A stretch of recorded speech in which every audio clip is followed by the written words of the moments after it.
tal? ¿Cómo están? Un agrado saludarles. Bienvenidos a una edición más de las cartas sobre la mesa. La carta sobre la mesa en emergencia, una emergencia que ya se ha prolongado por bastantes semanas y meses y que probablemente nos obligará a cambiar nuestros hábitos. Pero mientras tanto, quedarse en casa, que es el llamado que permanentemente hacemos como gran parte de los medios de comunicación para que podamos parar el contagio y tratar de recuperar una cierta normalidad que nos permita no solamente establecer las relaciones sociales que son tan relevantes, sino que también mantener una vida de normalidad económica. Bienvenidos entonces a esta nueva edición de la Carta sobre la Mesa. Saludamos inmediatamente a nuestro panelista estable, el senador Kenneth Pugh. Ay, senador, un agrado saludarlo como siempre. Muy buenos días, tardes para los que nos están viendo. Muchas gracias, Guillermo. Efectivamente, lo que señalas es fundamental, entender que estamos viviendo una pandemia de alcance global. Es toda la humanidad la que está sufriendo este confinamiento, este distanciamiento social, y hace que tengamos que usar las tecnologías. Por ejemplo, ahora, a través de Zoom. Antes las personas no conocían esto o no querían usarlo. Hoy todos dependemos de esta realidad y por eso qué bueno poder estar juntos ahora en el ciberespacio.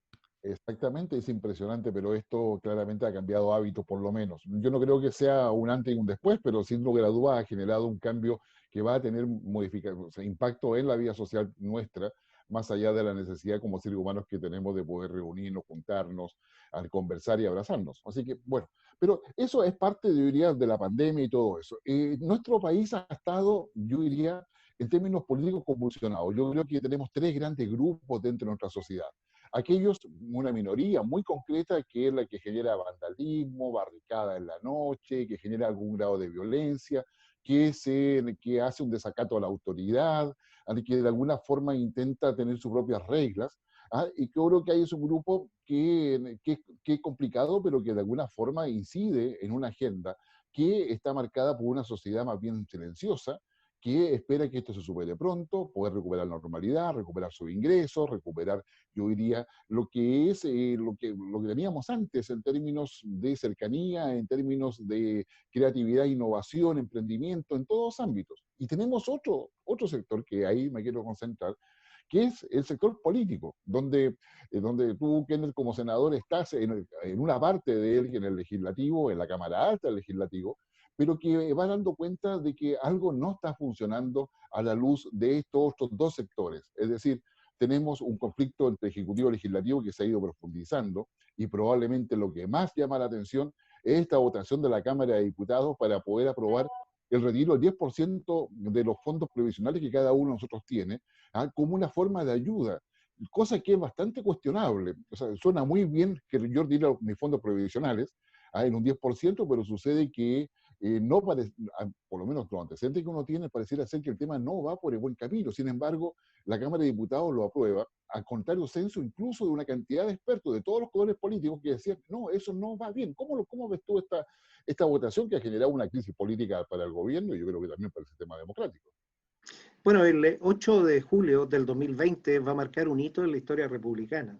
Es el momento en que los parlamentarios que fueron electos y que juraron o prometieron frente a la Constitución respetarla, no la respetaron, de los dos sectores. Pues estamos acostumbrados a que fuera un sector, pero aquí esto es transversal y se ha instalado un populismo extremo.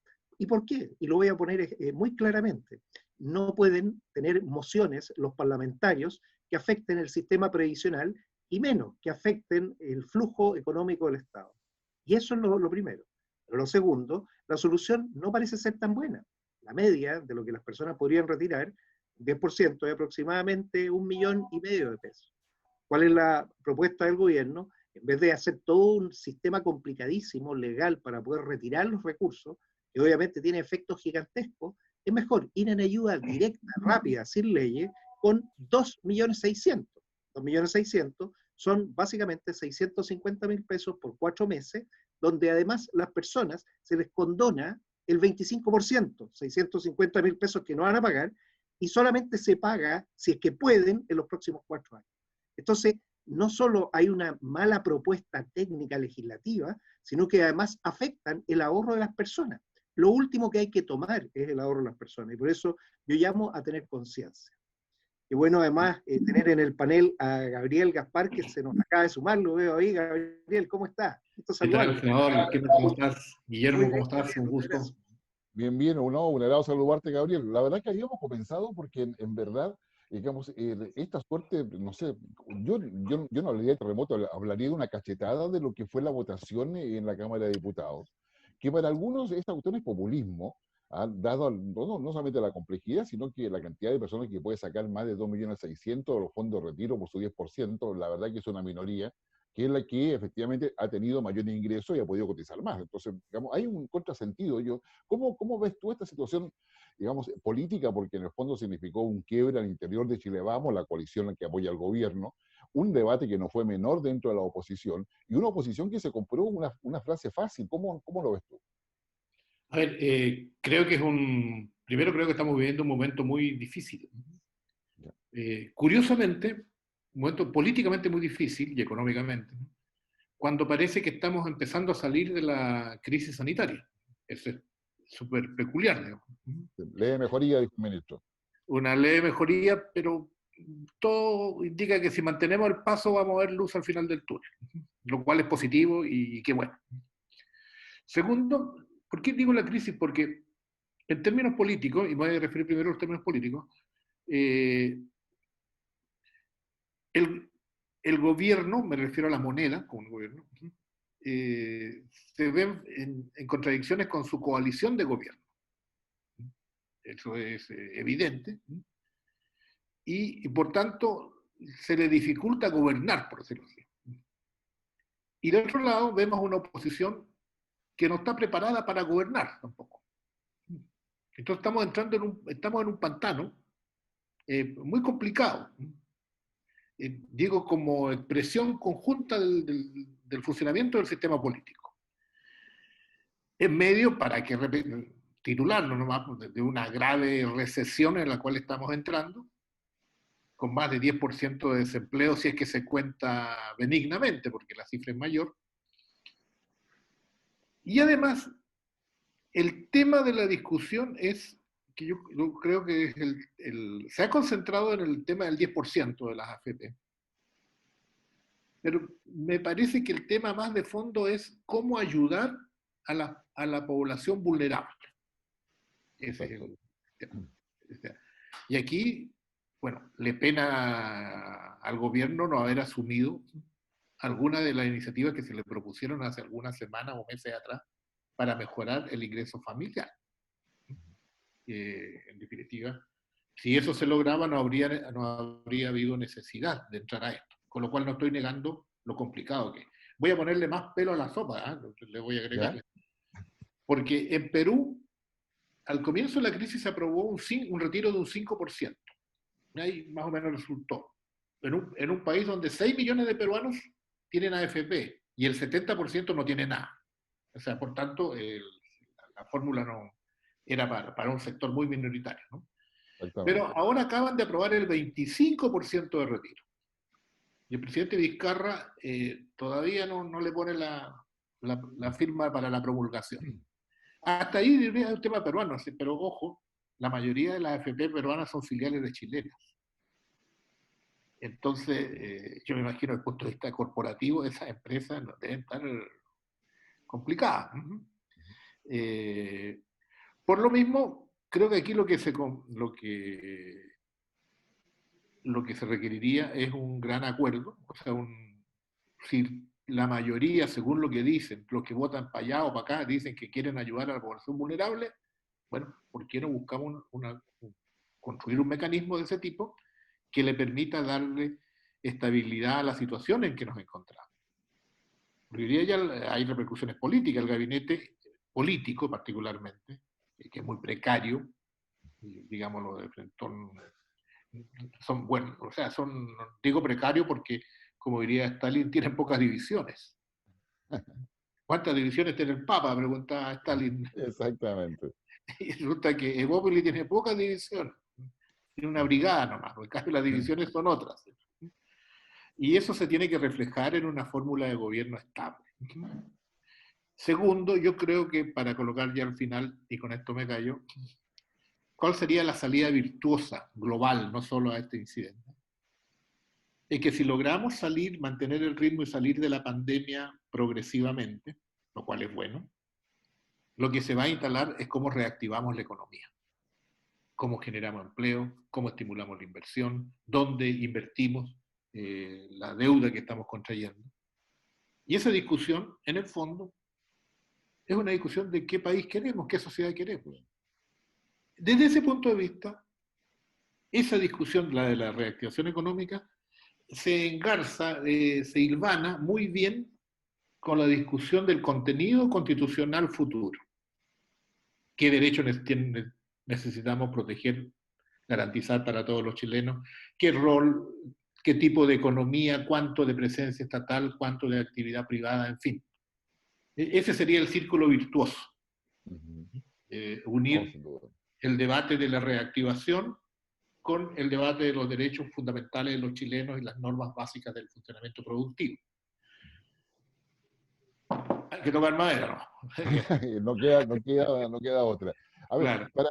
antes de dar la palabra, quiero explicarle a quienes nos están siguiendo por las distintas plataformas, tanto de Mundo TV, Mundo Pacífico, nuestros nuevos canales en Valdivia, Osorno, Puerto Montt, lo que es el canal Vive de BTR, que se transmite los domingos a las 14 horas, explicarles que la votación a la Cámara de Diputados es el primer paso de un proceso. Y la razón por la cual estamos abordando esto ahora, con Gabriel Gaspar y con Kenneth Pugh, senador por la región de Valparaíso, es que en definitiva es bueno saber que el debate se instaló por lo menos por 1 o 2 semanas más mientras se produce la votación en el Senado, que tiene varias otras implicancias. Y también tiene que ver, detrás de eso, que yo creo que Gaspar lo explicaba bien, se instala una suerte de percepción de crisis de conducción o liderazgo dentro de lo que es el gobierno o la presidencia específicamente, como lo dice la moneda, en la presidencia, y también hay un problema para los partidos de la coalición y también para la oposición, porque frente a estas situaciones hay que tener alternativas. Entonces, digamos, el panorama, ¿cómo se ve en el Senado? ¿Cómo se perciben dentro de estas primeras horas que hemos conocido esta votación y el impacto que ha tenido en los actores políticos y las divisiones? Hay bancada que se ha salido del chat. Hoy día salirse de un chat es casi un acto político, digamos, pero hay una cierta de ruptura dentro de la coalición. ¿Cómo lo ves?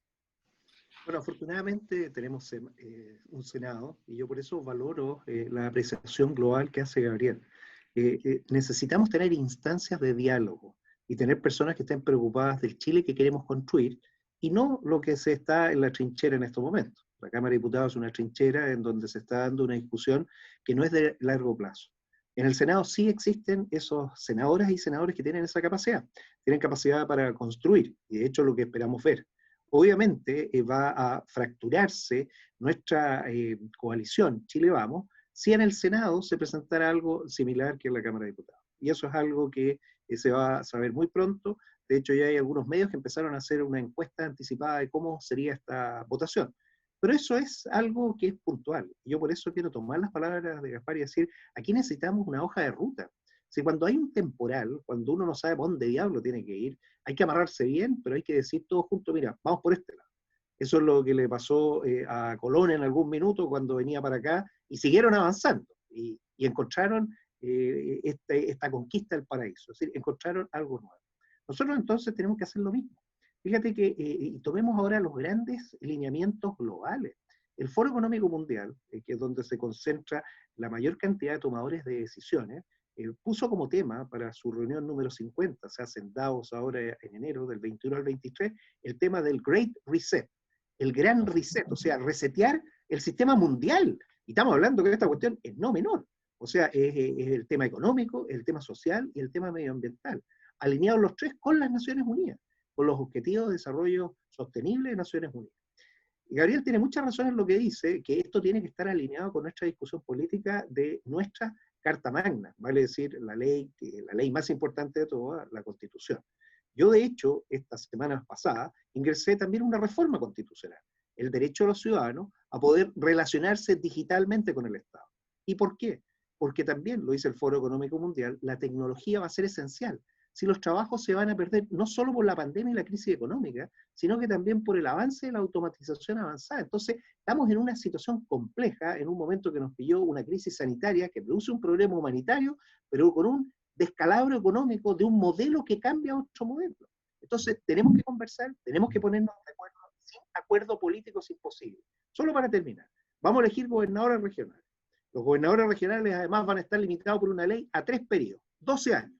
Bien, pues yo propongo entonces que partamos generando planes de 12 años, asumiendo que los gobernadores regionales se pueden quedar los 3 periodos. ¿Para qué? Para que empecemos a conectar nuestra estrategia, nuestra visión con nuestra ley de presupuesto. Nada hoy conversa. Los dineros que se están poniendo del Estado, que básicamente los recursos de las personas, se van llevando en diferentes ideas e iniciativas y no logramos efectos. Las regiones, porque aquí yo quiero representar a las regiones, finalmente estamos en el patio trasero. Y todo el desarrollo se concentra en unas pocas comunas en Santiago. Entonces, ¿cómo logramos eso? Esa es la discusión de fondo, esa es la que tenemos que hacer, y en el Senado, Gabriel, estamos disponibles. Es solo que tengamos la generosidad del tiempo, la generosidad de desprendernos de la oportunidad del partidismo, pero algo que es bien importante también, de las agendas propias, porque también hay varios que corren solos. Entonces, eso es lo que tenemos, un desafío tremendo. Las crisis prueban fracturas lo malo. Mira, igual que en los temporales, en los árboles, las hojas livianitas se van, el árbol se queda con las hojas que realmente valen la pena. Entonces eso es lo que vamos a ver ahora, quiénes están preparados y capaces para llevar adelante esta transformación. Sí, digamos, es notable porque yo creo que todos estamos de acuerdo que tiene que haber diálogo, tiene que haber convergencia.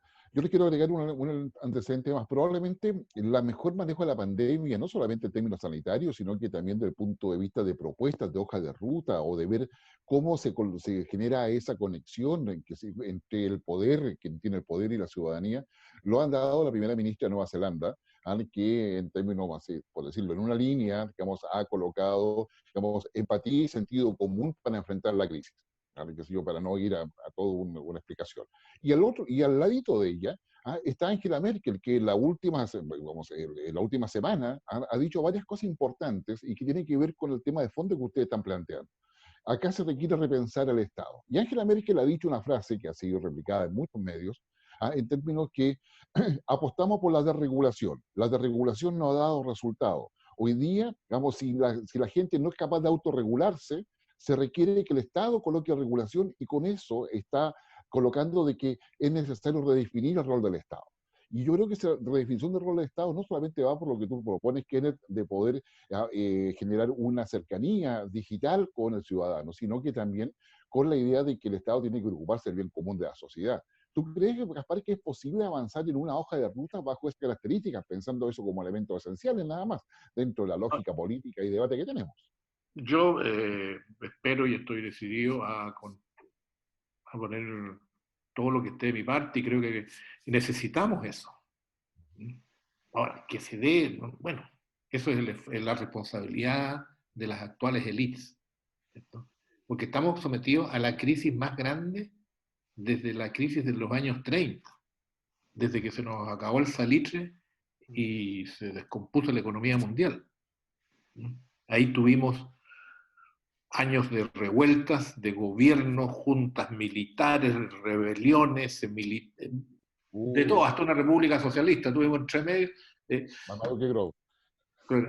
Y curioso, mira cómo se repite la historia, porque a finales del siglo XIX, todo el mundo decía que Chile en el siglo XX iba a ser un país desarrollado, porque teníamos una economía abierta al mundo, porque estábamos conectados con Inglaterra, que era el principal centro dinámico, porque teníamos una capacidad disuasiva sustantiva en la región. En fin, nuestro desarrollo se parecía al de Noruega y otros países nórdicos en esos momentos. Pero vino la pelotera del salitre, se fracturó la república parlamentaria,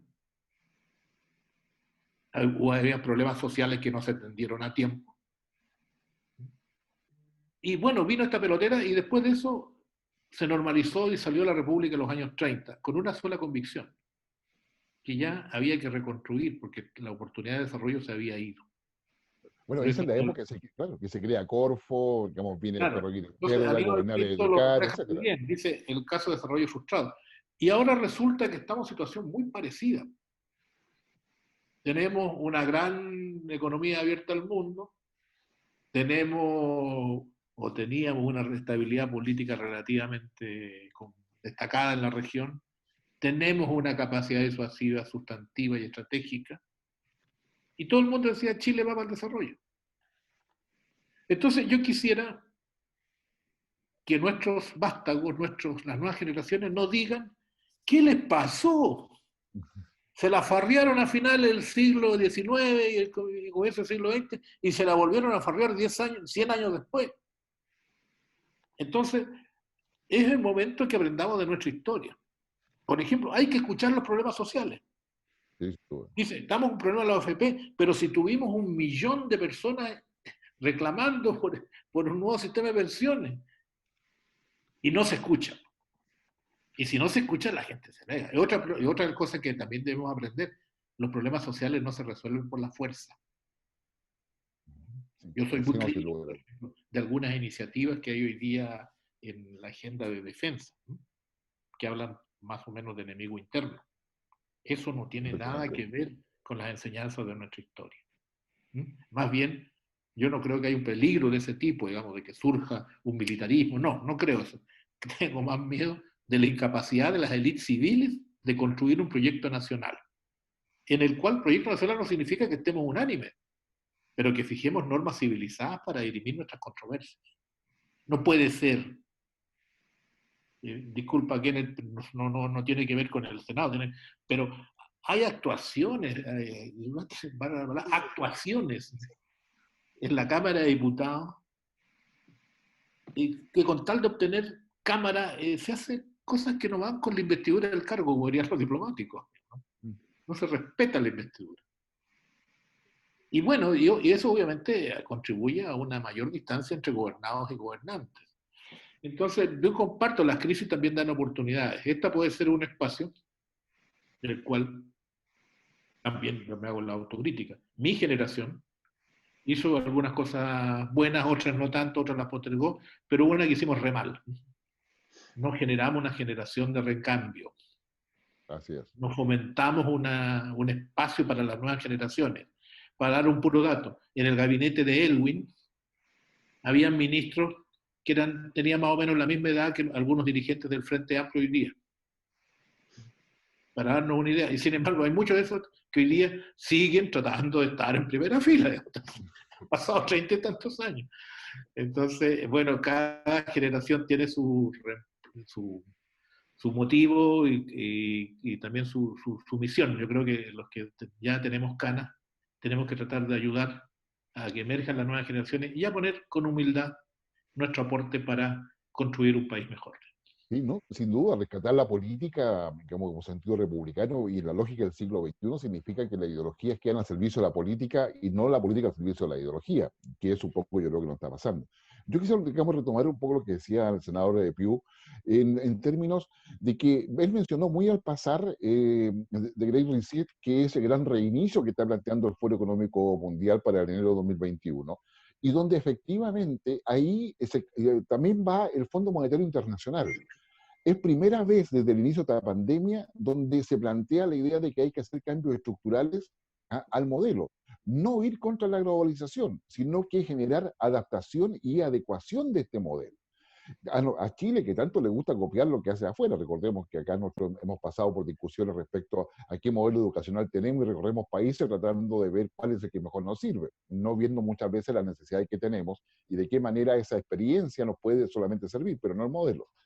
Y en esa perspectiva yo creo que es necesario, digamos, pensar, ¿es posible que Chile pueda aportar a ese foro, dado de que Chile es un país referente desde el punto de vista de la globalización, ha sido invitado al G7, ha sido invitado al G20, está en los principales foros siempre considerados por el Fondo Monetario, Banco Mundial y la OCDE?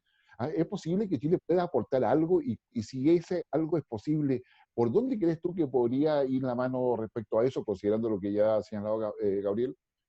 Mira, Chile ya aportó, y de hecho en la última revista del Foro Económico Mundial ellos ya lo han señalado. Qué bueno que hayas mencionado a Jacinta Ardern, la primera ministra de Nueva Zelanda, porque Chile, Nueva Zelanda y Singapur firmaron este mes el acuerdo DEPA.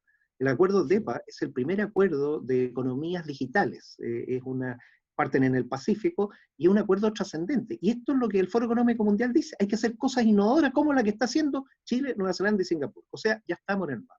Lo segundo, Colombia acaba de elegir como plataforma de interoperabilidad, la interoperabilidad es la que le da certeza jurídica a los actos digitales del Estado y de las personas naturales y jurídicas, o sea, que tiene trazabilidad, tiene integridad, tomó la plataforma de Estonia y Finlandia, el X-Road. Finlandia y Estonia son dos países nórdicos potencias en este tema de gobiernos digitales. Y si Colombia ya decidió, Chile está en el minuto entonces para la Alianza del Pacífico unirse con Colombia, y también nosotros podemos ser un referente en el Pacífico Sur de este proceso de transformación. Pero vuelvo a lo que dijo Gabriel, estamos viviendo un periodo complejísimo. El año 29 tuvimos la Gran Depresión, o sea, los mercados mundiales cayeron, que es exactamente lo que está pasando producto de la pandemia. Mercados mundiales cayeron.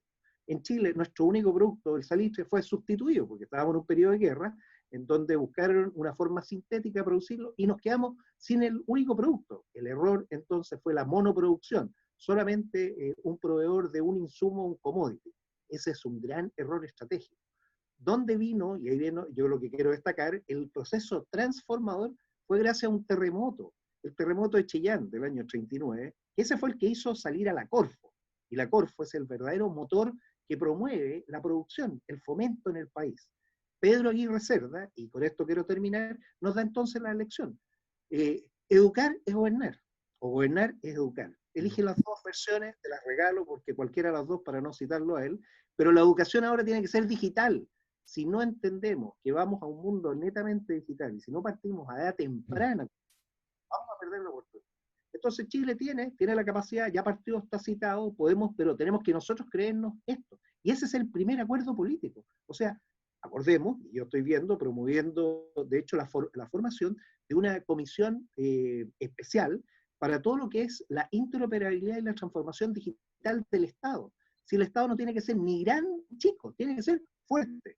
Y concuerdo con que tenemos que tener esa capacidad para poder saber qué está ocurriendo y decidir la forma, y acordar y corregir todo lo que tengamos que corregir. Es una tremenda oportunidad. Como nunca antes, van a estar todos disponibles y dispuestos para poder concurrir. La urgencia así lo requiere. Esto es igual que el terremoto del año 39. Tenemos que salir adelante con una Corfo 2.0, con una mentalidad de educación digital, con una propuesta integradora, y ojalá definir hacia dónde queremos ir.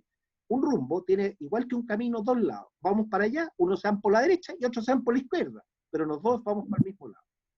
Sí, un espacio de convergencia. Quiero llamar la atención a quienes nos están siguiendo por las distintas plataformas, de que empezamos conversando sobre la votación de la Cámara de Diputados por el retiro del 10%. Quedamos de acuerdo que todavía queda camino por recorrer y que hay un tiempo de debate que va a ser muy intenso por el impacto que tiene en el sistema democrático, tanto a nivel de gobierno como de oposición. Sin embargo, y eso es lo que quiero destacar, conversando con Gabriel Gaspar, que tiene, digamos, su ADN político indiscutible, ha sido subsecretario, embajador, ha tenido cargo directivo dentro del propio Partido Socialista, ha tenido toda una acción política de tiempo. El senador Kenneth Pugh viene del lado del alto mando militar y se ha transformado, digamos literalmente, en un defensor de la descentralización y lo digital, como ustedes lo han podido escuchar en más de alguna oportunidad. Lo que quiero destacar es que en la conversación con personas que están dentro del Estado o han estado en la historia del Estado en diferentes lugares, lo importante no es la discusión si el 10% no o el 10% sí. La discusión, lo que se está colocando acá encima de la mesa, es que para resolver este conflicto político de hoy día que aparece artificial, hay que pensar en el futuro. Si no se piensa en el futuro, la respuesta que tengamos hoy día van a ser absolutamente insuficientes y vamos a quedar concentrados en las trincheras. ¿Tú crees, Gabriel, que hay disposición en los partidos políticos a poder salir, o los líderes, o estamos buscando personalidades, liderazgos carismáticos al estilo beberiano? ¿Qué condiciones tú visualizas para poder salir de todo esto? Porque en realidad, yo creo que entre personas razonables, y varios otro grupo así lo menciona, la única forma es pensar en el futuro, con esa hoja de ruta y con ese diálogo, Gabriel. Pensar en el futuro y pensar en el país, o sea, buscar otra cancha. Porque si nos movemos la cancha de los lotes, el que tiene mantiene, en fin, que son las lógicas que se han instalado en una política que se ha terminado parlamentarizando, donde el eje es cómo me reelijo yo. Y eso pasa por todo. Quizás los más jóvenes al Frente Amplio y a Opoli no le pasa porque son más jóvenes como partido, digamos, ¿no? Pero los demás, y parto por el PS, donde yo milité tantos años, hoy día no estoy en el PS, he recuperado mi independencia, pero tengo esa cultura, vengo de ese mundo. Y vengo precisamente porque el socialismo es una corriente que busca una propuesta nacional. Una propuesta nacional y popular, como hacemos. Y no es un espacio de carreras políticas. Miremos el propio Allende. Allende iba de candidato, tiene que ir por Valparaíso, para allá se iba. Sí. Tiene que irse a Punta Arenas, para allá se iba. Él no decía, no, si ya yo estoy en Valparaíso, ¿a qué me van a mover? No. Entonces, jamás dijo el que tiene mantiene. Ni tampoco dijo, guárdenme el cupo. Son lógicas perversas que han terminado deformando. Pero volviendo al tema, si pensamos en Chile y pensamos en el futuro de Chile, es obvio que hay temas que tenemos que enfrentar. Por ejemplo, título nomás. Tenemos que recuperar el concepto de desarrollo por sobre el concepto de crecimiento. En los últimos años nosotros hemos concentrado mucho cómo crece el PIB, pero el crecimiento no es todo el desarrollo. El desarrollo es una forma más integral. Necesitamos, por ejemplo, lo que yo recojo, expandir el núcleo vital del país. El núcleo vital está concentrado entre Reñaca y la dehesa. Ahí está. Ahí está el 80% de los recursos financieros, tecnológicos, humanos del país. Tenemos que expandirlo hacia todo el territorio. ¿A qué nivel? ¿Con qué meta? Una muy sencilla. Ojalá en Puerto Natales, en Colchane o en Puerto Williams tengan condiciones similares a las que gozamos los que vivimos en la región metropolitana. Yo los quiero invitar a que hagamos una pequeña pausa. Entre tanto, agradecer a Joyería Auros, que está desde Arica a Punta Arenas, con más de 70, qué sé yo, como sucursales, para que usted pueda tener básicamente la posibilidad de adquirir o vender el oro, que es muy relevante. Hay joyas que hoy día están por catálogo, así que va a ser, yo diría, una muy buena experiencia. Y preparándose para lo que es, ya sé dónde guardar las cosas, dónde puedo ir a viajar, si es que nos autorizan a llegar a Europa finalmente con el control de la pandemia. Toto, mochilas, maletas, accesorios, www.toto.cl. Vamos a una pausa y regresamos de inmediato. Ya volvemos.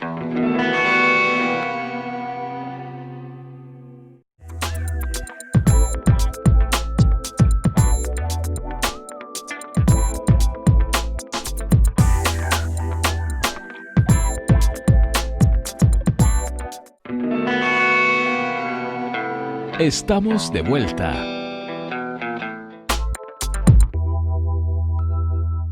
Bien, ya estamos de regreso nuevamente a las cartas sobre la mesa. Empezamos discutiendo sobre la votación de la Cámara de Diputados del 10% del retiro de la AFP, y toda la implicancia que probablemente cada uno de quienes nos ven y nos siguen lo ha podido seguir en los distintos medios de comunicación, los más grandes, los alternativos, etcétera. Pero finalmente estamos llegando a la conclusión de que el problema político de hoy día se resuelve con una visión de futuro.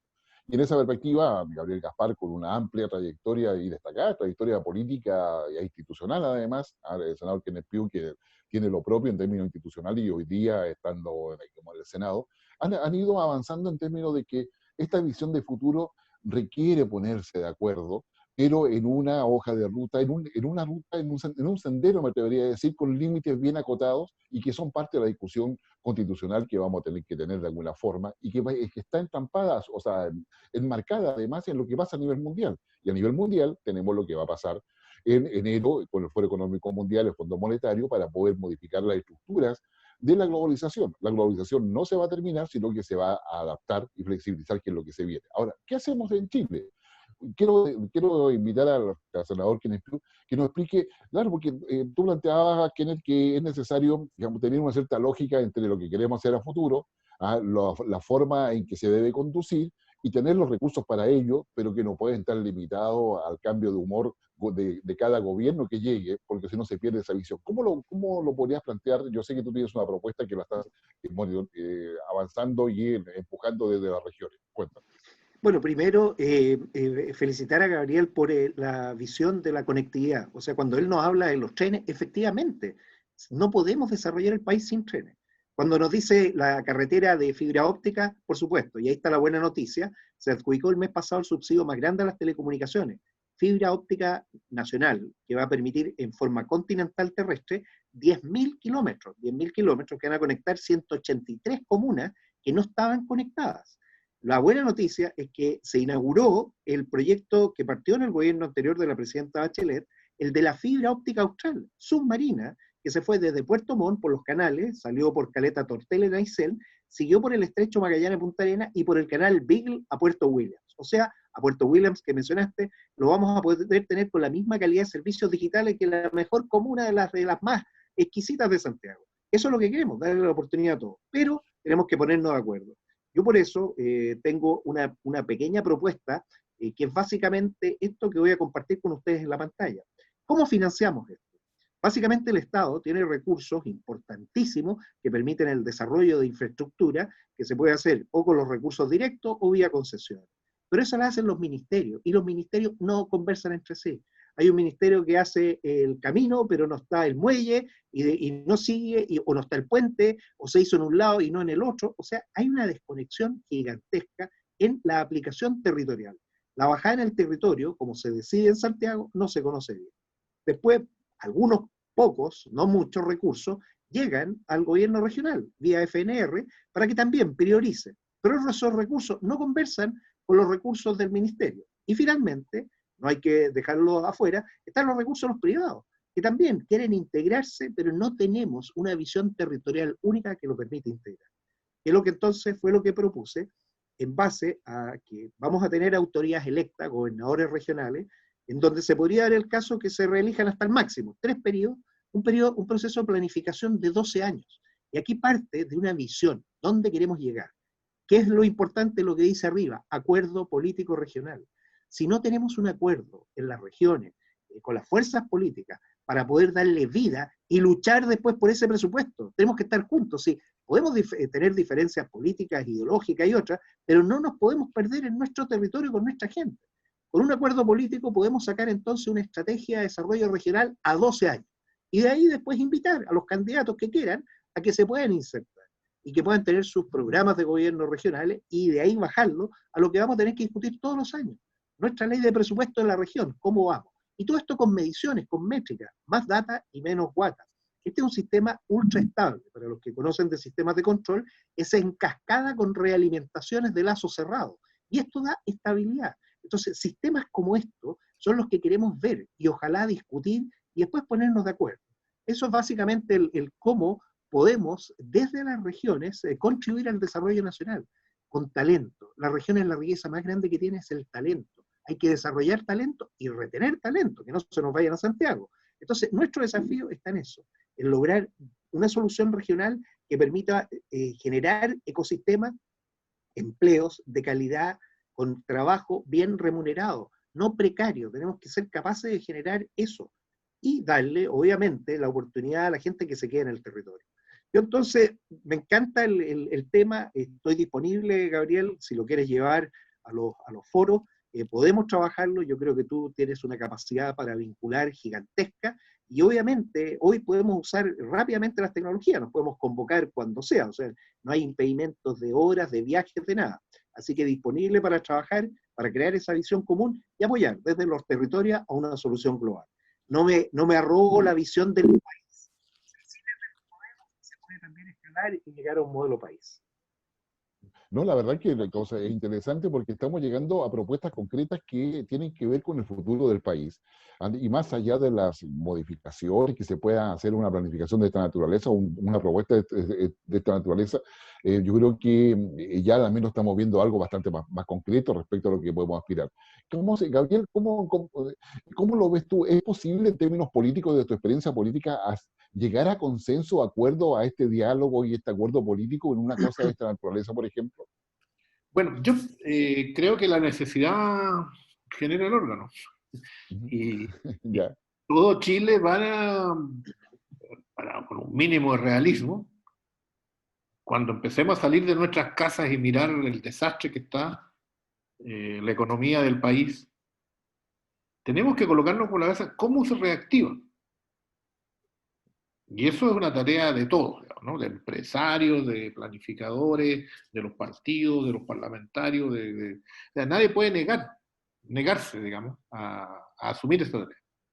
Entonces, mientras más ideas coloquemos respecto al desarrollo futuro del país, y sobre todo para qué, digamos, yo puedo decir, bueno, mire, yo creo que el desarrollo pasa por crear, no sé, más autos de alta gama. Yo no creo que no pase por ahí, digamos. Yo creo que pasa por la construcción, porque eso genera empleo.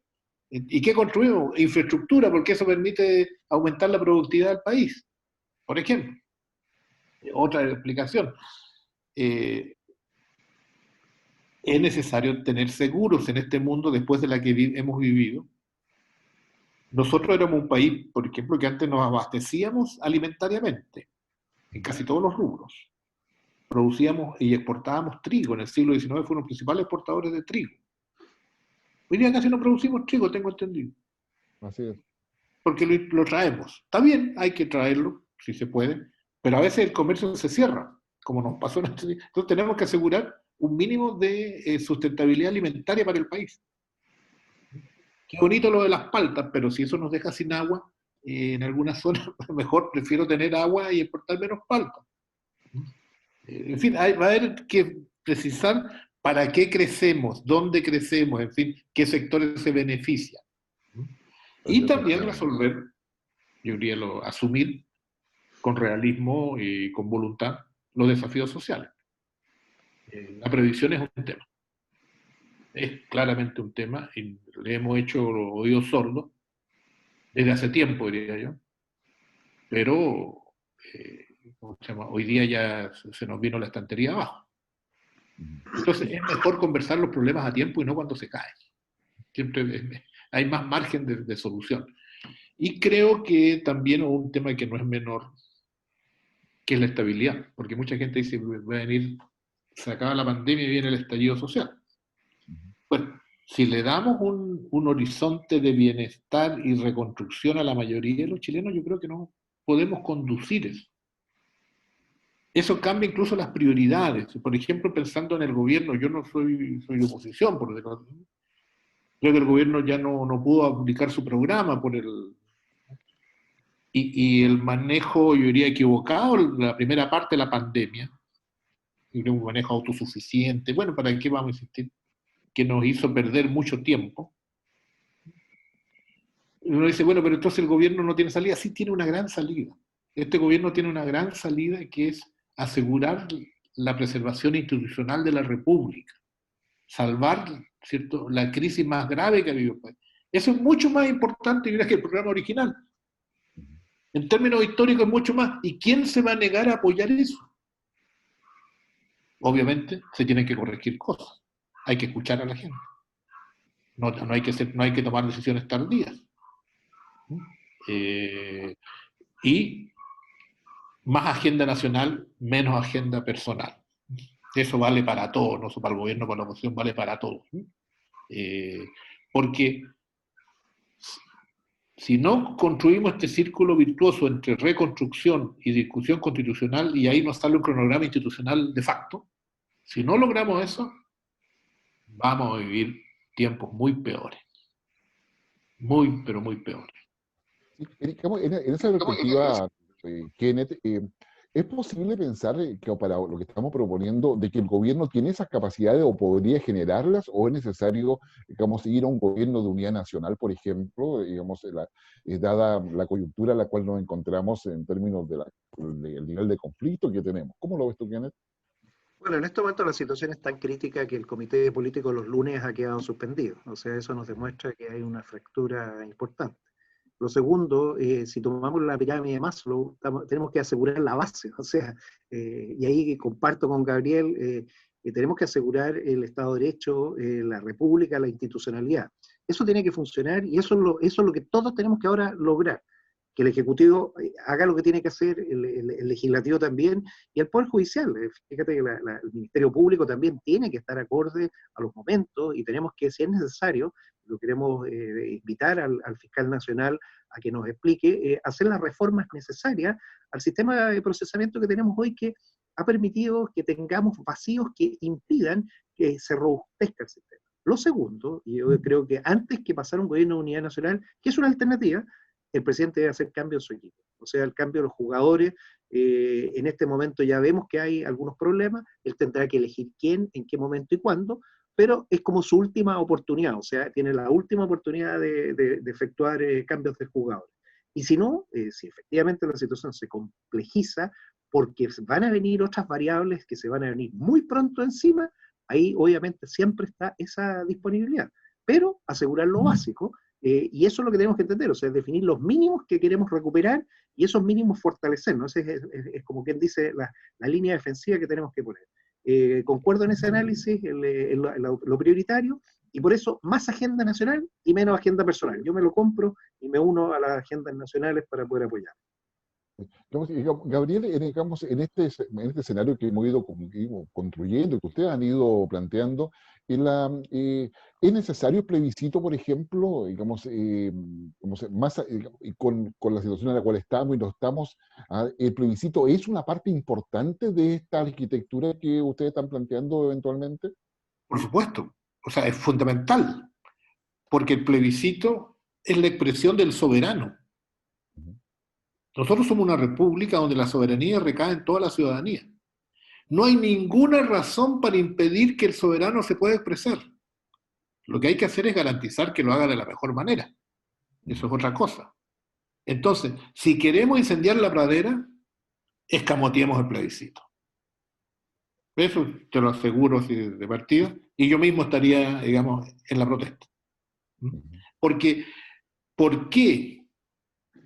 Si Chile decidió hace 200 años que no quiere depender de un rey, menos que sea extranjero, y que la soberanía radica en nosotros, los chilenos, ¿por qué no podemos nosotros definir las bases de nuestra organización republicana? Otra cosa es que lo hagamos disciplinada, consensuadamente, en fin, como todos queremos que se haga. Entonces, si se quiere incendiar la pradera, que se escamotee administrativamente. Al contrario, si se quiere segurizar, si se quiere generar estabilidad, si se quiere crear horizontes de futuro, aseguremos la realización del plebiscito. Que además es un plebiscito que va a generar un proceso. Vendrá una discusión, se elegirán constituyentes y lo que trabajen esos caballeros y esas señoras, después la ciudadanía opinará y votará. Como tiene que ser, entre paréntesis, como nunca lo hemos hecho tampoco en nuestro país. Siempre ha sido por comisiones de notables. Y si hay algo que esta sociedad digital que también describe Kenneth, es que esta sociedad es muy participativa. Las nuevas generaciones ya no tienen otra visión. Como dicen algunos muy bien, crecieron. Entiendo que la Roja tiene que ganar la Copa América mínimo y disputar la Copa Mundial. Nunca vivieron a Santibáñez, o sea, no padecieron, digamos, lo que padecer. Entonces tenemos para aquellos que se acuerdan. Hay cosas inolvidables, como el canal de comedia. Exacto. Pero entonces tenemos una ciudadanía que no nos va a aceptar. Entonces, sí. Yo creo que tenemos que segurizar estabilidad e institucionalidad, pero la mejor forma para eso también es darle seguridad y certeza a la ciudadanía, que su opinión va a ser tomada en cuenta, y para eso es el camino constitucional. Sí, y yo creo que, digamos, y sobre eso lo que ustedes han planteado en términos de una visión a largo plazo.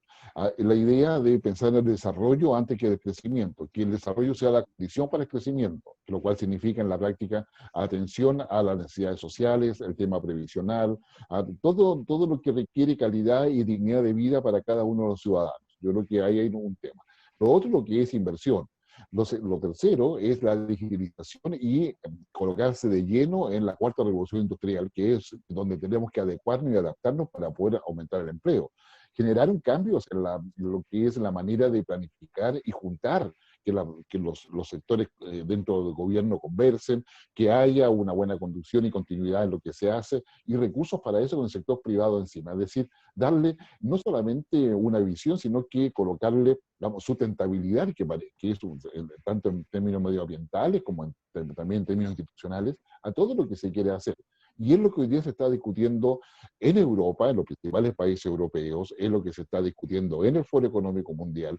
Es decir, si nosotros entramos a eso, estaríamos completamente alineados con lo que es hoy día la reflexión mundial frente a la pandemia y frente a esta nueva sociedad del siglo XXI, porque lo que pasa acá en Chile no es prioritario de Chile, sino que también pasa en otros países. Y eso yo creo que pasa a ser un elemento muy, muy, muy esencial. Juan Sutil ha planteado desde la Confederación de la Producción y el Comercio, y también antes la SOFOFA, de que es necesario dos grandes ejes. Una agencia de calidad de políticas públicas, que creo que engarza perfectamente con lo que está conversando, y un cambio en la matriz productiva nacional. Si tuviésemos que conversar todos estos temas, Kenneth, ¿dónde deberíamos comenzar? ¿Cuál sería el espacio de diálogo que deberíamos tener? ¿Debería ser, digamos, fuera de la institución del Estado, dentro de la institución del Estado? ¿Cómo verías tú una suerte de una aproximación a crear este diálogo con todos estos elementos que ustedes han señalado? Bueno, yo soy un convencido del poder que tiene la sociedad civil organizada. No hay nada mejor que darle el conocimiento, los medios a las personas para que se puedan organizar y se puedan expresar. Entonces, la única forma de poder lograrlo y hacerlo bien es convocarlo. Y hoy se pueden convocar rápidamente. O sea, tenemos los medios tecnológicos que antes no podíamos. Podemos rápidamente generar salas de reuniones de 1.000, 2.000 personas sin ningún problema. Ahora, obviamente, eso es un poco difícil de poder manejar, pero se puede invitar a grupos más pequeños. Yo creo que perfectamente se podrían establecer estos foros, estos diálogos, usando estas mismas plataformas, estos mismos sistemas, para encontrar la forma, el cómo. ¿Qué queremos? Lo podemos definir, pero el cómo es el que está. Yo lo que propongo es la República Digital. Esa es básicamente la propuesta, y la fuerza de los datos, más que por la razón de la fuerza. Y no es menor, o sea, el tema de poder tomar decisiones en donde podamos discutir sobre algo que sea común. Sí, es muy fácil tomar posiciones cuando la información no es la adecuada. Si somos capaces de hacer eso, vamos a poder lograrlo. El Foro Económico Mundial tiene jóvenes que se llaman tienen un nombre bien especial. Ellos fueron creados en el 2015 aproximadamente, y que están distribuidos a lo largo de todo el mundo. Ellos organizan estas actividades para que podamos de alguna manera integrarlo. Entonces, tomemos las propuestas, las ideas, pongámoslos arriba de la mesa, integrémoslos todos. Aquí no es una propiedad exclusiva ni de un partido político, ni de un centro de pensamiento, ni del gobierno de turno actual. Y discutámoslo y seamos capaces de lograr acuerdos. Yo creo que eso es lo que nos demanda la sociedad actual. La transformación es tremenda, es gigantesca, supera lo que nosotros podemos capaces de entender, pero tenemos que conectarnos y conocernos, fundamental para lograr el cambio. Gabriel, ¿cómo lo ves tú? Yo comparto, creo que si nosotros articulamos las fuerzas vivas de la nacionalidad, o sea, la sociedad civil, entre ellas las universidades, por ejemplo, que son centros de pensamiento especializados, el sector privado, con el gobierno y las instituciones, y generamos foros que permitan allí ir recogiendo y después sintetizando propuestas. Y también diría, agregarle mirar por la ventana, o sea, mirar para afuera. ¿Qué es lo que está haciendo? ¿Qué es lo que han hecho otros países que lo han hecho bien? Por ejemplo, tú nombrabas recién a Nueva Zelanda, un país chiquito, pero que es una potencia alimentaria. Y además, no solo en temas productivos, es el país que mejor ha resuelto el tema de los pueblos originarios. Así es. De una manera estupenda. Entonces, yo creo que ahí podemos sacar muchas lecciones. Miraría a otros países que nos ven con simpatía nosotros, por ejemplo, Corea del Sur. Corea del Sur tenía, cuando terminó la guerra, un ingreso per cápita de $60 al año. O sea, comían piedras. Brutal. Hoy día son una de las potencias industriales y tecnológicas del mundo, con un problema parecido al nuestro de nuestros jóvenes, ¿eh? Porque los jóvenes de Corea del Sur, de los últimos 20 años, han vivido desde que nacieron como príncipes, como neoyorquinos, digamos, como japoneses, europeos, que tienen una calidad de vida estupenda. Y miran a sus abuelos como unos viejos, puta, que ya no, en fin, ya pasaron. Entonces hay una fractura etaria.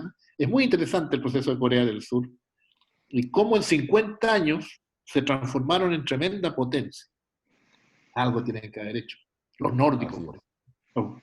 Entonces, convocar, yo siempre pienso que vamos a encontrar diferencias en estos foros, pero también podemos construir una carretera común de entendimiento y en donde podemos seguir avanzando como país, entendiendo que el otro camino es simplemente la confrontación, la querella pequeña, el entrampamiento, el día a día, presupuestos cada día más desfinanciados y, en fin, ese camino yo no lo quiero para las nuevas generaciones, yo creo que nadie los quiere. Pero también muchos dicen, bueno, ¿y qué hiciste para tratar de destrabar esta situación? Bueno, en eso esa es la responsabilidad de nuestra generación, nuestras élites actuales. La verdad es que empezamos con el 10% y nos hemos dado cuenta de que la discusión real no es el 10%, ¿ah? Y que el conflicto político que tenemos debe ser superado con ideas de futuro y con ideas país. Yo le quiero agradecer a Gabriel por los aportes, por las propuestas, por la disposición al diálogo. Una persona que tiene una destacada trayectoria política de distintos ámbitos institucionales, partidarios, y al senador Kenneth Pugh, quien ha colocado su experiencia y una capacidad propositiva e innovadora con todo lo que es la República Digital ahora, por todos estos aportes. Y les quiero agradecer, lamentablemente el tiempo se nos acaba, pero les quiero realmente agradecer su disposición. 5 segundos para cada uno para poder que digan, digamos, la frase de Twitter que se requiere para poder cerrar, digamos, en alto este programa que esperamos haber aportado a todos los que nos siguen, nos escuchan, nos ven. Gabriel. Yo tengo fe en Chile. Gracias. Kenneth. Bueno, más agenda nacional y menos agenda personal. Me quedo con esa, Gabriel. Yo creo que eso es lo que tenemos que pensar, poner a Chile primero. Chile ante todo, porque tenemos que preservarlo para todas las generaciones que vienen. Muchas gracias a ustedes por seguirnos, las cartas sobre la mesa, estamos en cuarentena, estamos en el autocuidado, estamos cooperando para que podamos salir pronto de esta pandemia y evitar los contagios. Es responsabilidad de ustedes, de nosotros, de todos, y en eso tenemos que ser responsables. Vamos por el país, vamos por nuestra senda de desarrollo y no por la trinchera pequeña de la confrontación directa que no nos conduce a lo que una gran mayoría de los chilenos queremos. Muchas gracias por la sintonía, nos vemos la próxima semana, que estén muy bien. Muchas gracias, nos vemos. Adiós. Saludos. Adiós.